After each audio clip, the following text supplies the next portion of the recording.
Hello, je suis Aurore alias Orokiwi sur Instagram et Ravelry et ici on parle essentiellement de tricot.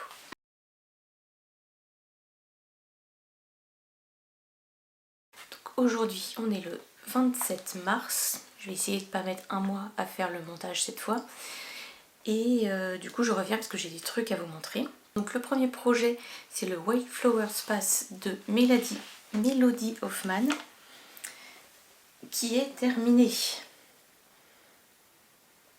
Donc ce projet est tricoté en Istex Plotulopi Unspoon Icelandic, donc gris foncé comme vous le voyez. Donc c'est un fil, on le voit pas je pense une fois tricoté, mais du coup unspun, pardon j'ai encore dit unspoon. C'est un fil qui n'est pas retordu, donc ça fait un espèce de fil mèche et si vous tirez un tout petit peu trop, ça se casse. Donc c'était pas le plus facile ni agréable à tricoter. Le fil est tenu en double, donc une fois tricoté, il n'y a pas de problème, je pense pas qu'il se casse si je tire sur le pull ou quoi. Et donc au total pour ce pull j'ai utilisé 344 grammes de fil. Hop, j'ai fait plein de modifs. Alors par exemple sur le yoke j'ai fait moins de rangs et je pense que j'aurais pu en faire encore moins pour qu'il soit plus court parce que donc j'ai fait moins de rangs, mais enfin, quand je l'ai essayé ça allait, mais après je l'ai bloqué et il s'est un peu rallongé. Le pull s'est un peu rallongé, du coup j'aurais pu faire encore moins de rangs que ça. J'ai fait des wrap and turns au lieu des rangs raccourcis à l'allemande parce que je préfère les wrap and turns. Le corps je l'ai fait plus court que ce qu'elle préconisait. Ensuite j'ai relevé les mailles pour faire un col parce que c'était trop large à mon goût niveau encolure. Donc j'ai relevé les mailles un peu comme ça venait, j'ai fait des côtes 1-1. Les rabats je les ai fait en demi surprisingly stretchy bind off.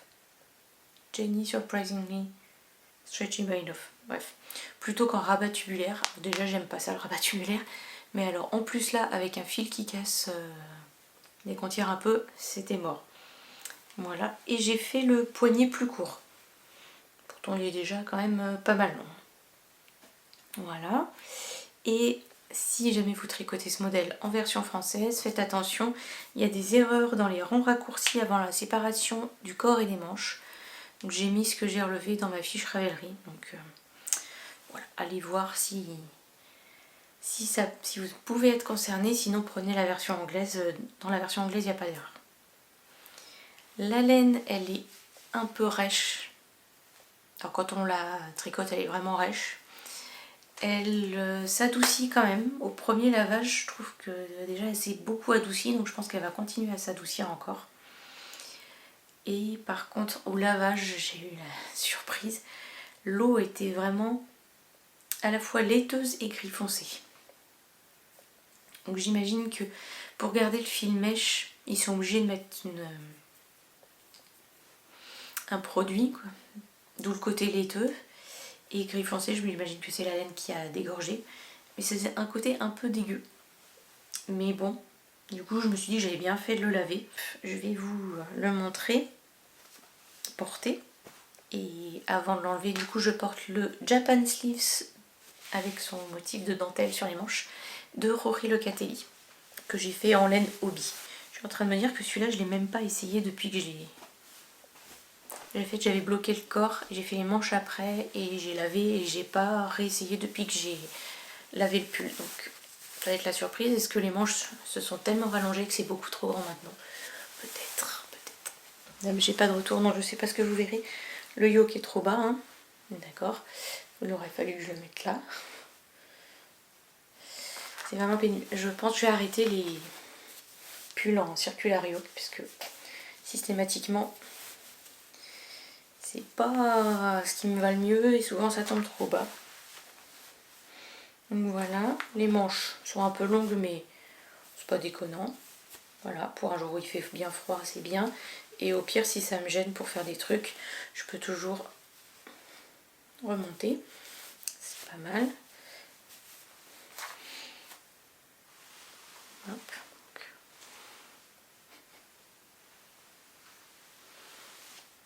Je vais aller me voir dans la glace pour voir. Non, ça va, je suis contente, le rendu est sympa. Non, ça va, je suis contente, le rendu est sympa. Si je lève les bras, il se repositionne, il reste pas coincé en haut, donc ça va. Donc c'est plutôt cool. Par contre, je sens il me pique, même si j'ai un t-shirt en dessous. Donc il va falloir un temps d'adaptation, je pense, à cette laine. Je vais peut-être leur laver un coup pour voir. Mais bon, c'est pas grave, c'est comme ça. Mais le rendu est plutôt cool. Le deuxième objet terminé, c'est un autre pull. Alors c'est pas vraiment un objet terminé, c'est un pull que j'ai repris parce qu'il m'allait pas, le yoke était trop bas encore. Il s'agit du Fleur d'or de Sylvie de Polo & Co. Et donc le yoke tombait trop bas, en fait il y avait un motif de trop je pense pour moi. Donc je pense que vous verrez encore mieux à la caméra que là, enfin là je l'ai sous les yeux en plus donc je le vois bien. Mais concrètement, du coup j'ai repris toutes mes mailles là et là de chaque côté. J'ai coupé, j'ai enlevé un motif qu'il y avait de jacquard et après j'ai fait un grafting. Et on voit quand même pas mal le grafting. Bon. Est-ce que c'est gênant? Tiens, j'ai même pas rentré les fils. Faut que je rentre les fils. Est-ce que c'est gênant? Je sais pas trop. Je l'ai même pas réessayé depuis pour voir si c'était mieux quand même ou bof.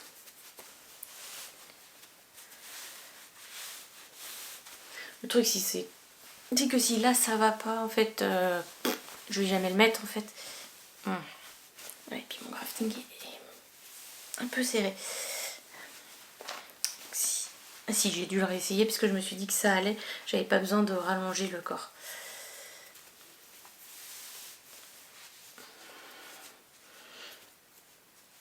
Donc, hop. Le yoke est encore assez bas. Donc voilà, je sais pas si on voit beaucoup ou pas. C'est là.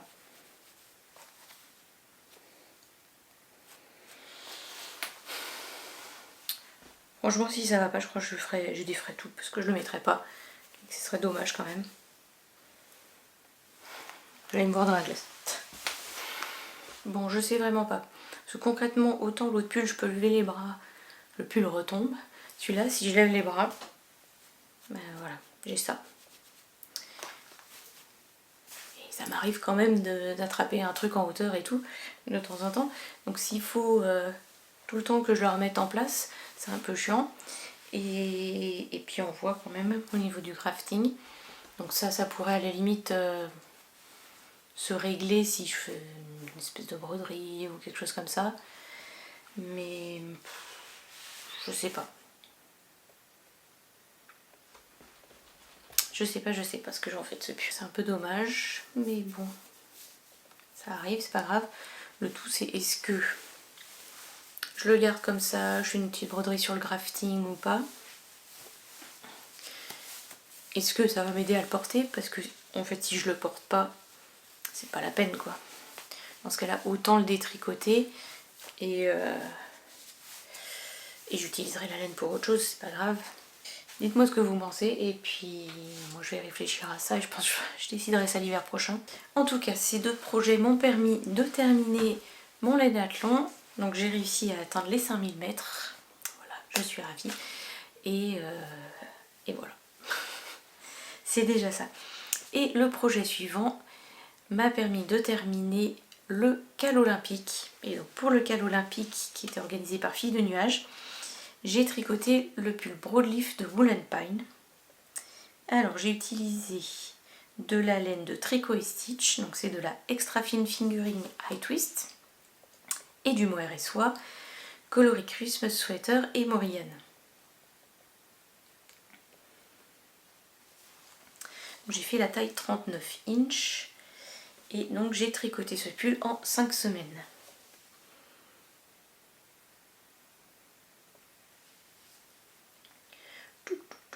Voilà, il est presque fini, je vous le mets dans les objets finis parce que moi je le considère fini. En fait il me reste juste, il me reste 2 fils de chaque côté de l'encolure parce que je veux la resserrer encore un petit peu. là elle est là et je veux l'amener jusque là et jusque là. Et je vais réessayer après et je verrai si je la resserre encore un peu.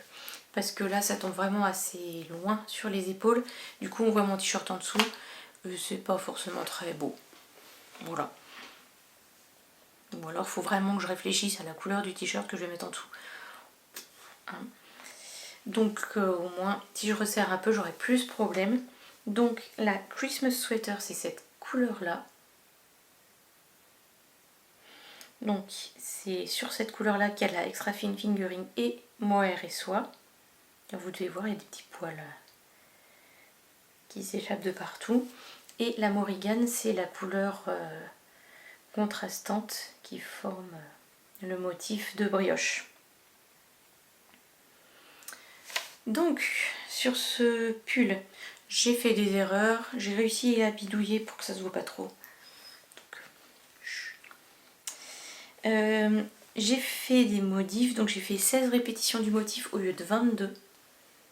Et niveau longueur c'est juste bien, il n'y a pas besoin qu'il soit plus long. Il aurait vraiment été trop long je pense si j'avais fait les motifs en plus. Et en plus je suis pas sûre que j'aurais eu assez de laine. Donc c'est pas plus mal. Et donc j'ai tricoté ce pull comme je vous l'ai dit en 5 semaines. Et il faut savoir qu'en plus j'ai fait 3 manches. Tout à fait. En fait j'ai fait ma première manche jusqu'avant les côtes. Je l'ai essayé et en fait c'était beaucoup trop serré. Parce qu'elle fait faire des diminutions régulièrement. C'était vraiment beaucoup trop serré, ça allait pas. Donc j'ai décidé de tout redéfaire jusqu'au début des diminutions. Donc en gros j'ai dû laisser ça de ma manche, des choses comme ça. Et j'ai tout refait ma manche sans diminution. Et j'ai réessayé et là ça allait. Donc j'ai fait ma deuxième, troisième manche sans diminution. Voilà. Quoi d'autre? J'ai tricoté mes manches en 4 au lieu de 3,75 aussi. Parce que j'étais plus proche de l'échantillon en 4. Sachant que j'avais pas fait d'échantillon pour la partie brioche. J'ai fait mon échantillon en jersey, je me suis dit ça va, ça ira. Bref, en tout cas le pull me va. Heureusement il s'est quand même élargi au lavage. Parce que je l'ai essayé juste après l'avoir cousu, je me suis dit oh là là là, ça va pas. Ça me moule, ça me boudine, c'est atroce.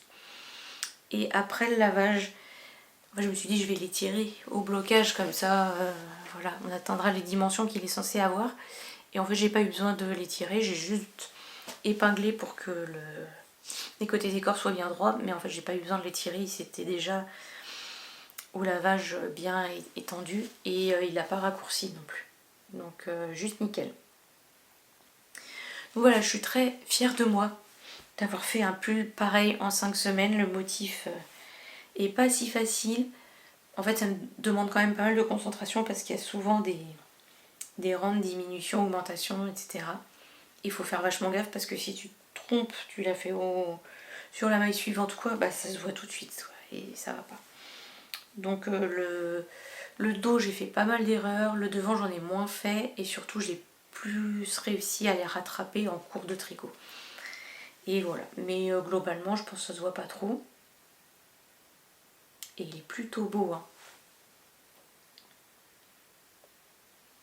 Donc voilà, je suis fière de l'avoir tricoté en 5 semaines et je suis fière d'avoir tricoté de la laine que j'ai acheté en novembre au festival de Fil et Diode et c'est déjà tricoté. Hein, c'est vraiment pas mal hein, niveau délai de tricot. Je suis contente de moi. Donc voilà, il me reste plus qu'à resserrer un petit peu là sur les côtés de l'encolure pour la resserrer un petit peu et le pull sera effectivement terminé. Et probablement trop chaud pour le porter maintenant, mais c'est pas grave, il attendra au pire un petit peu que les températures rafraîchissent d'ici quelques mois. Alors on continue avec les encours, donc j'ai avancé un petit peu sur ma The Coziest Memory. Hop. Je remonte pas tout en entier, hein. Mais du coup j'en étais là, j'ai fait 2 carrés en plus. Ça c'est mes restes de mes chaussettes Fashion is my passion de Charlotte Stone. Et ça c'était un mini, je sais plus d'où. Peut-être Vulcanium. Donc voilà, pas une grosse avancée, mais quand même. Une petite avancée quand même. Sachant que tous mes efforts ont porté sur le Lénathlon et le cal olympique. Donc il y a pas mal, les autres en cours n'ont pas tellement avancé pendant cette période, quoi. Ensuite j'ai continué un petit peu à refaire les cheveux de Riversong. C'est le modèle Riversong Dr. Wu Amigurumi de Alison Hoffman. Et donc en fait elle préconisait une matière pour faire les cheveux qui était de défaire le brin du fil. Vous savez, votre fil il est retordu en plusieurs brins. Vous voyez peut-être là. Et du coup elle disait de défaire le brin et que en fait après le brin, vu qu'il avait été retordu, il restait un peu frisé, un peu comme si vous faites des tresses et après vous avez les cheveux frisés, quoi. Sauf qu'en fait ça c'est du coton et le coton ça doit moins bien marquer le côté torsion du coup du retors et du coup c'est vraiment bof, quoi. Ça faisait vraiment pas le côté frisé que Riversong peut avoir. Donc j'ai décidé de lui défaire ses cheveux et de lui refaire. Et là je fais une technique qui est de faire une chaînette et après de tricoter 2 mailles serrées dans chaque chaînette. Et du coup là ça donne un côté un peu plus bouclé.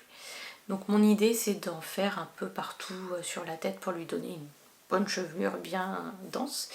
Donc là ça fait un peu pas grand chose, mais une fois que ça sera redescendu un peu de tous les côtés et tout, ça devrait être pas mal. Ensuite j'ai avancé un petit peu le Stevenson Sweater de Kate Davis que je tricote toujours en Jamieson & Smith 2-ply Jumper Weight.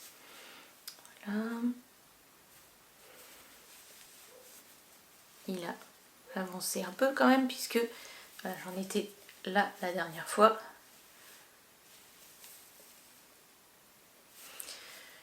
C'est un projet que j'emmène régulièrement au boulot, mais comme les rangs sont longs, c'est un tour de corps, hein, mais c'est surtout que les aiguilles, donc c'est du 2,75, donc il y a beaucoup de mailles et c'est assez long à faire, mais bon, ça avance petit à petit, quoi.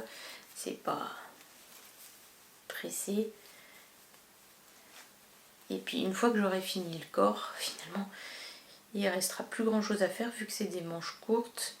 Je crois qu'une fois que le corps est fini, il ne reste plus qu'à faire les côtes des manches. Donc,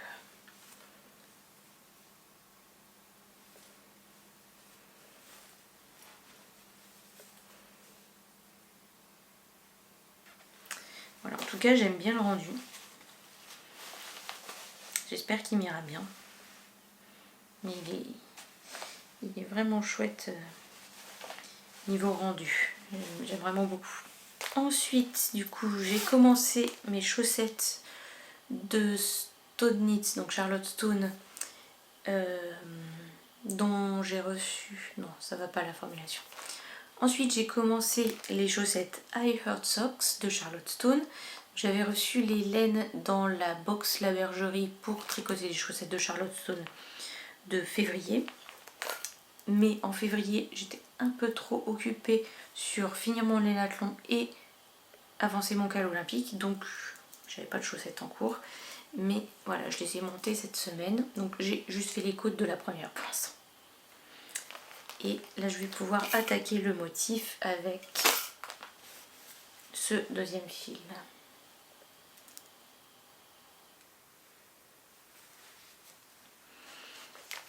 La laine est agréable à tricoter, c'est de la laine de Atelier Roselia, donc voilà. Et ce qui est marrant, c'est qu'il y a des tout petits speckles bleus par moment. Je sais pas si vous verrez. J'aime bien quand il y a ce genre de surprise dans la laine, qu'il faudrait que j'avance quand même pas trop mal parce que j'ai reçu la box d'après. Et donc j'aimerais bien ne pas prendre trop de retard sur l'avancée de mes chaussettes, sinon je vais en avoir un stock pas possible et c'est un peu dommage, quoi. Et le dernier projet, je suis un peu partagé, disons. Je vous en avais déjà parlé, hein, de ce côté partagé pour ce projet. C'est le projet Mooch de Isabelle Kramer, qu'on tricote en Wool Dreamers de Manchelopi. C'est la laine qu'elle préconise. Très bien, mais cette laine est une horreur à tricoter, puisque, je sais pas si vous verrez, mais comme la Icelandic machin, c'est un fil mèche, sauf que celui-là se casse encore plus facilement que l'autre. Et pourtant, c'était déjà quelque chose. J'avais pris le coup de main avec celui-là, mais celui-ci me saoule un peu.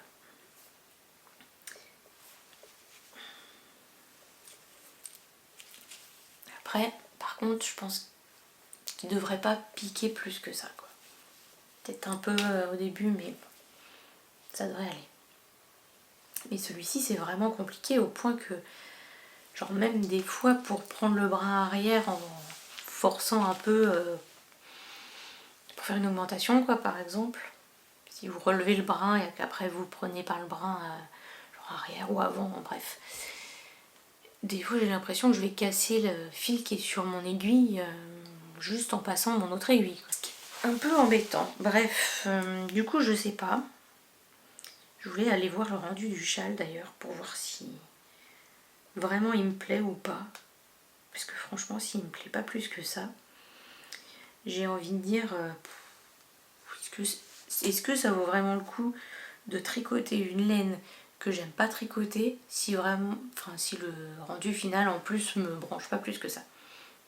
Il me semble que c'était un gros châle doudou, ça me faisait envie, mais en fait à l'usage, en fait je mets pas tellement de châle, de gros châles. En fait j'ai plutôt tendance à mettre limite un gros pull et un châle pour compléter, mais pas un gros truc. Et là c'est du gros châle.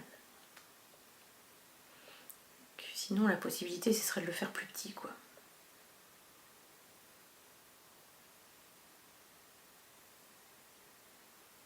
Parce que là c'est un gros truc qu'on peut mettre sur les épaules et tout, mais... Alors le sien est très beau, hein, c'est sûr, mais oh, le sien est immense. Je sais pas.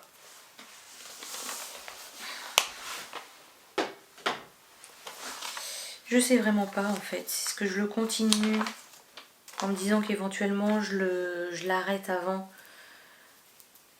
la fin pour avoir une taille plus petite? Est-ce que j'arrête tout de suite en me disant c'est bon, ça me saoule et voilà?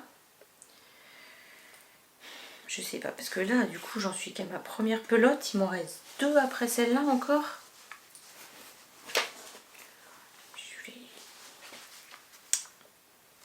Bref,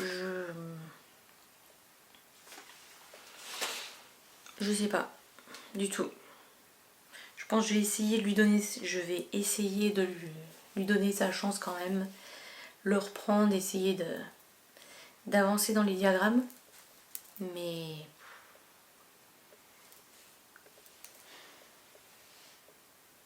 je sais pas. J'ai pas envie d'avoir un encours qui traîne comme ça pendant des mois, voire des années, parce qu'en fait ça me saoule de le faire. Si c'est en plus pour pas le porter derrière, enfin, il n'y a aucun intérêt, quoi. Et je sais que c'est pas la première fois que j'en parle ici du fait que j'ai des doutes sur ce châle, donc je sais pas. Je vais essayer de le tricoter ce week-end un peu, et puis voir ce que ça donne peut-être. Si j'arrive à prendre le coup de main ou pas.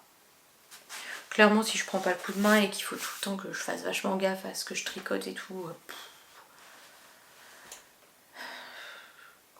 je suis pas sûre que ça vaille le coup en fait.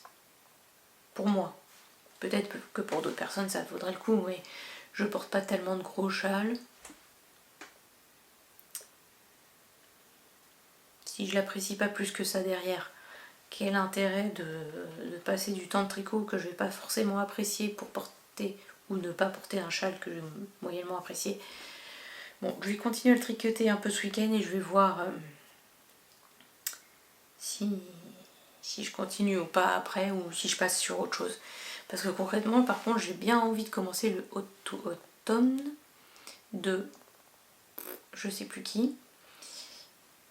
avec de la laine de Madeleine et Philibert et de Ophilorus. Mais voilà, je m'étais dit je finis le mooch et après je passe sur le automne. Mais bon, je vais tenter encore ce week-end et puis on voit après. Hein, on fait comme ça. Oui, il y a autre chose qu'il faut que je vous montre. Quelque chose que je vais monter ce week-end. J'ai très envie de le tricoter par contre, contrairement au mooch. Voilà mon échantillon. J'espère que vous le verrez bien parce que j'ai essayé de le prendre en photo. Et c'était vraiment pas ça quoi. On voyait pas le côté vraiment flashy du truc. Ça donnait un vert un peu fade, alors que le truc est bien flashy. Et qui est vraiment chouette. C'est de la laine Ophilorus. C'est de la Thèbes bambou. 80% mérino superwash, 20% bambou naturel. Coloris Osiris. Il est vraiment trop beau.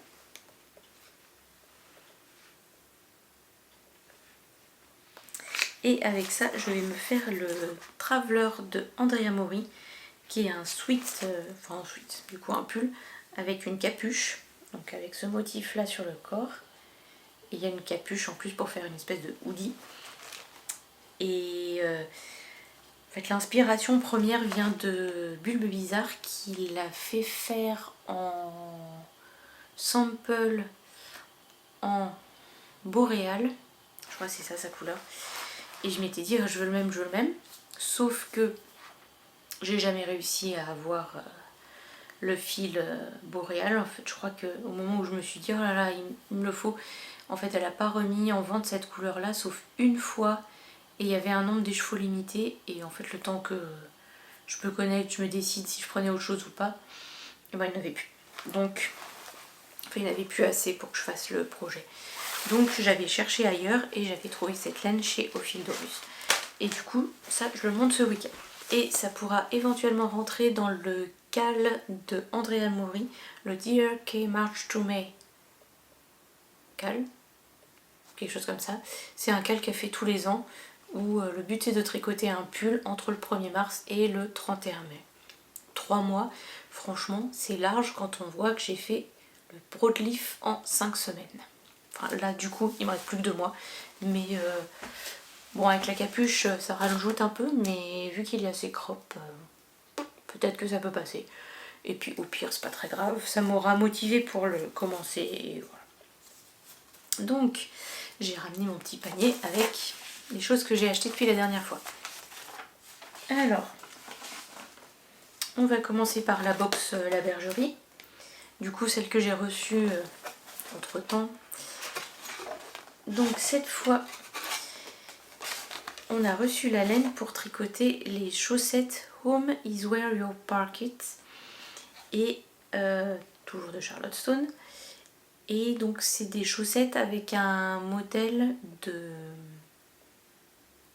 van aménagé. D'où le nom du patron. Et la laine qu'on a reçue vient de chez Laine et Chaudron, que je ne connais pas. C'est très bien. Là, ça fait 3 box, 3 teinturières que j'avais jamais testées. Donc le fond sera comme ça. Et après, le van sera avec ces couleurs-là.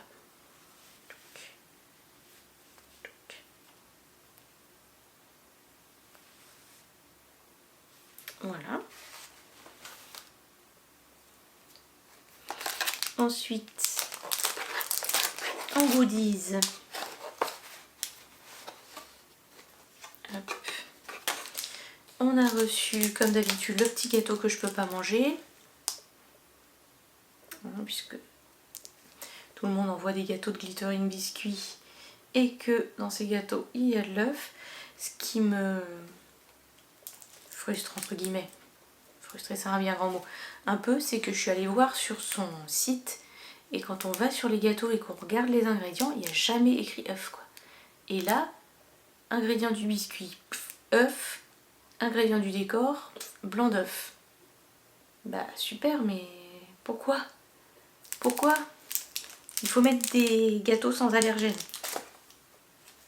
Bref, on a reçu à nouveau du thé. Donc là c'est du thé bleu. Il s'appelle Au nom de la rose. Par contre les étiquettes sont écrites tellement petites que... Oolong quelque chose, thé cacao.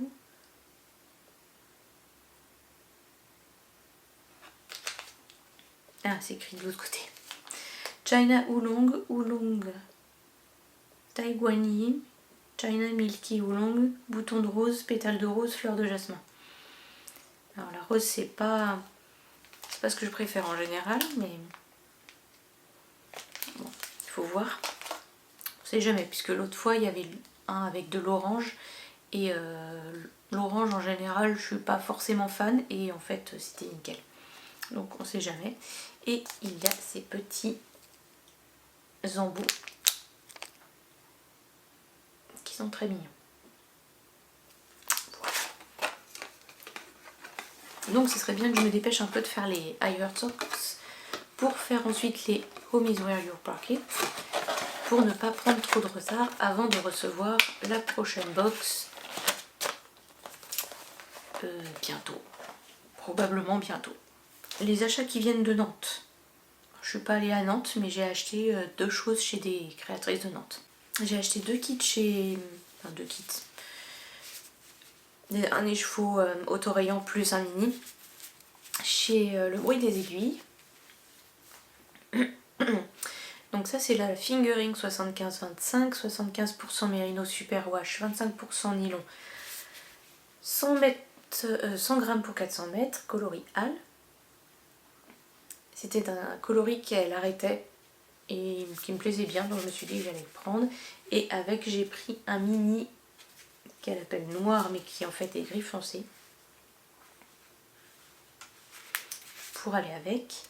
Et j'ai pris aussi le coloris Lenorama Fingering 85-15 cette fois, donc 85% Merino Superwash, 15% nylon, 200 mètres 50 grammes, avec le mini bleu roi.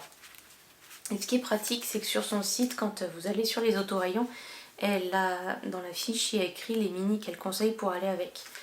Donc après, vous pouvez choisir le mini que vous voulez. J'aurais pu prendre du orange par exemple, si j'avais préféré. Donc cette commande-là est arrivée à une vitesse incroyable. Je l'ai commandée,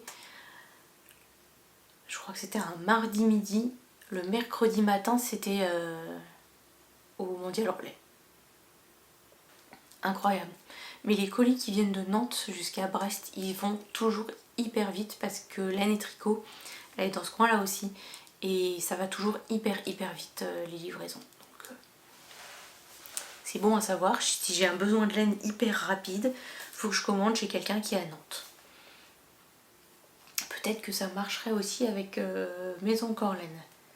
Elle est vers Baden, je crois. Enfin, je teste. Je testerai avec Maison Corlaine et on verra si ça arrive aussi vite.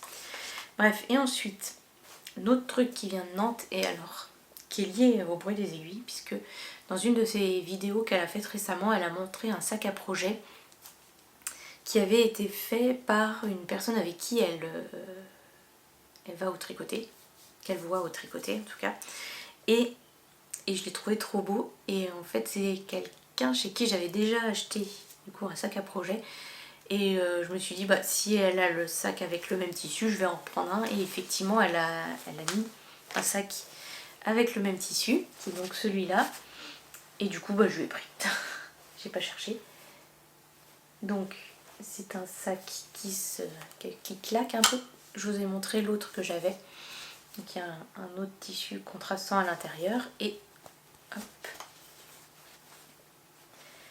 Et voilà. Donc j'ai pris le même sac que le Bruit des Aiguilles, que Anna. Et le sac est tout à fait cohérent avec le temps qu'on a aujourd'hui. Voilà, vous serez content de l'apprendre. Donc celui-là c'est la taille 2. L'autre que j'avais c'était la taille 1, donc la taille 2, et il y a une taille encore au-dessus. Peut-être que la troisième fois j'achèterai la taille qui sera au-dessus. Et du coup je lui ai pris aussi une pochette beaucoup plus sobre, en tout cas à l'intérieur, à l'extérieur, parce qu'à l'intérieur il y a un joli tissu aussi un peu plus fun. Voilà. et que je vous dise quand même, j'ai gardé la carte là. Donc il s'agit de Katia Couture Atelier. Donc la créatrice s'appelle Catalina et elle a une boutique sur Un Grand Marché et sur Etsy. Je vous mettrai les liens parce qu'elle en fait pas mal et ils sont vraiment pratiques. L'autre je l'utilise pas mal pour les chaussettes. Donc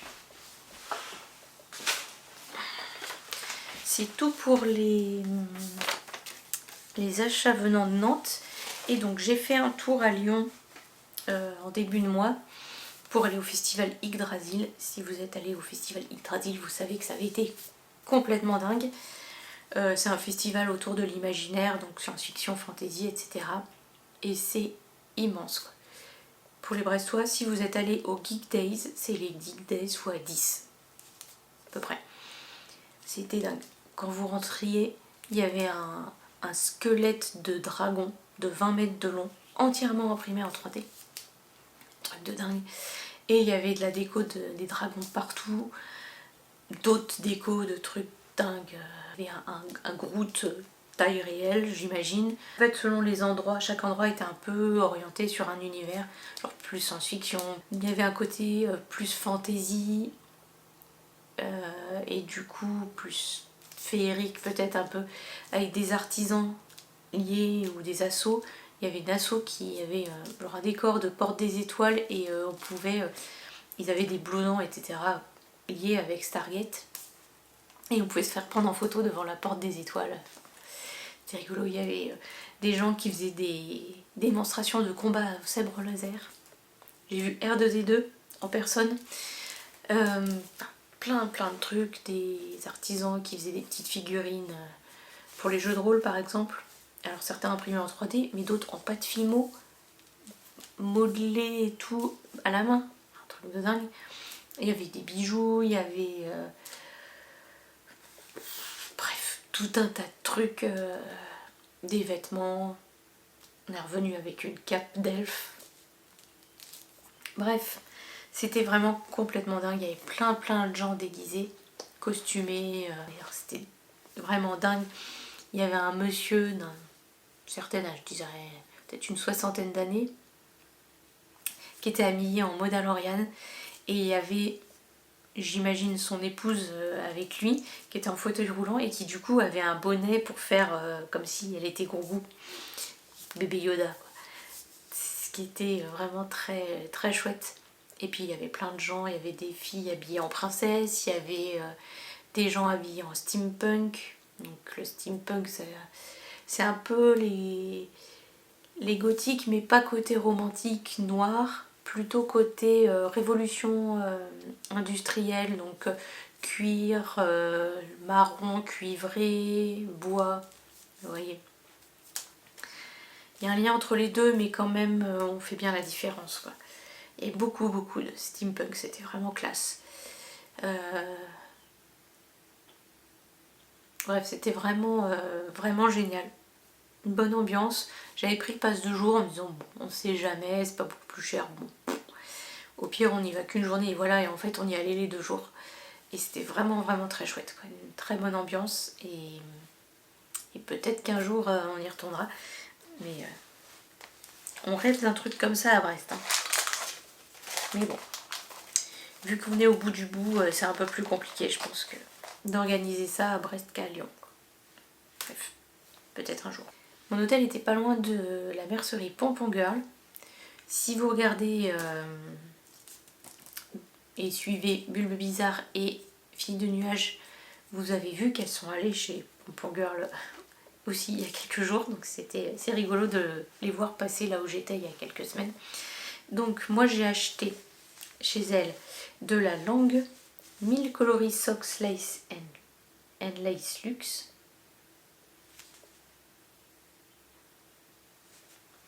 Qui est composé de 73% de laine vierge, 25% de nylon et 2% de polyester. Il y a la stélina, en tout cas ça brille.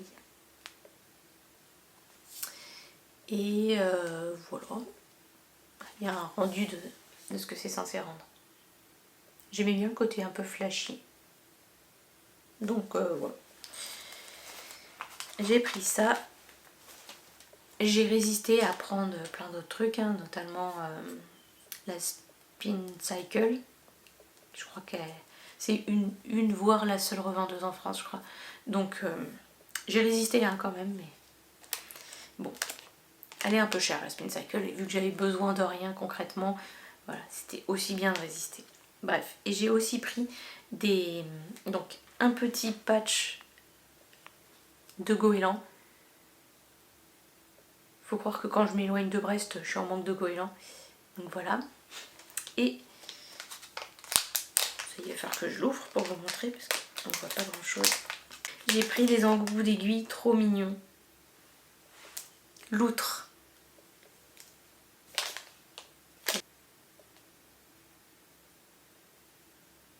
Voilà, donc c'était beaucoup trop mignon, donc j'ai pris ça. Allez, j'ai pris des petites étiquettes aussi. J'ai pris des petites étiquettes qui viennent de chez Sarah Hertz.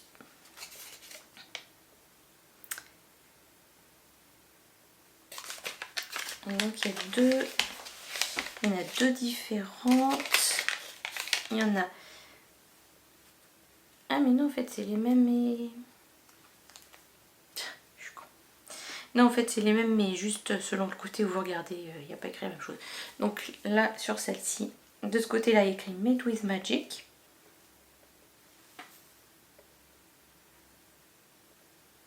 Et de l'autre côté, il y a juste le côté arc-en-ciel, quoi. Voilà, j'ai trouvé ça super mignon et je me suis dit que pour mon broadleaf, si vraiment il y avait un côté plus raté que l'autre, comme ça j'en mettrais une et je saurais où il faut que je mette le côté raté dans le dos tout le temps sans avoir à redétailler vraiment, surtout le matin quand tu es dans le pâté, s'il faut que tu regardes, elle est où mon erreur déjà, bon, et que du coup je pourrais mettre ça pour identifier le dos du devant, mais en fait j'ai l'impression que ça va, avec mes bidouillages pour rattraper j'ai l'impression que ça va, donc, mais peut-être que je mettrai une étiquette quand même vu que j'en ai acheté. Bref, donc bah voilà, ça va être tout pour cette fois-ci. La prochaine fois j'espère que j'aurai une paire de chaussettes tricotées, peut-être le traveler bien avancé et le mooch, j'aurai pris une décision. Bon, sur ce je vous laisse. J'espère que cette vidéo vous aura plu. N'hésitez pas à vous abonner, à mettre un pouce en l'air, tout ça. Et on se revoit bientôt. À bientôt!